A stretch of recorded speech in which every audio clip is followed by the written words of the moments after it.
നമസ്കാരം. പുതിയൊരു വീഡിയോയിലേക്ക് എല്ലാവർക്കും സ്വാഗതം.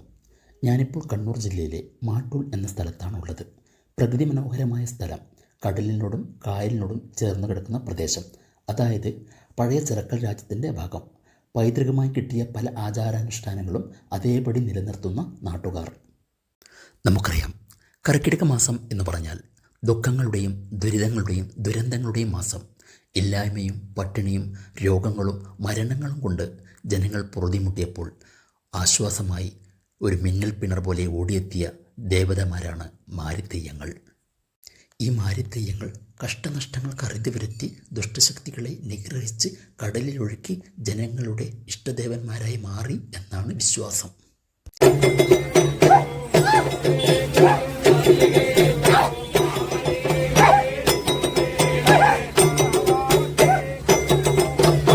സാധാരണ കർക്കിടക മാസം 16-ന് മാടായിക്കാവിൽ നിന്നാണ് മാരിത്തെയ്യങ്ങൾ പുറപ്പെടുന്നത്.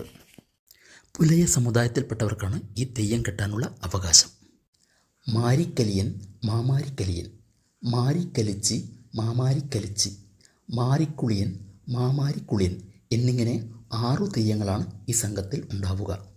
ആടയാഭരണങ്ങളില്ലാതെ, വെള്ളോട്ട് ചിലമ്പും പള്ളിവാളും കയ്യിലേന്താതെ, കുരുത്തോലയും മുഖംമൂടിയും ധരിച്ച് തുടികൊട്ടും പാട്ടും ആർപ്പ് വിളികളുമായി വീട്ടിലേക്ക് വരുന്ന മാരിത്തെയ്യങ്ങളെ നിലവിളക്കും നിറനാഴിയും കൊണ്ട് സ്വീകരിക്കുന്നു. വീട്ടുമുറ്റത്ത് താണ്ഡവ നൃത്തമാടിയ മാരിത്തെയ്യങ്ങൾ തേങ്ങയൊടിച്ച് അനുഗ്രഹിച്ച് സന്തോഷത്തോടെ തിരിച്ചു പോകുമ്പോൾ വീണ്ടും അടുത്തൊരു മാരിത്തെയ്യത്തിൻ്റെ കാലത്തിനായി കാത്തിരിക്കുകയാണ് ജനങ്ങൾ.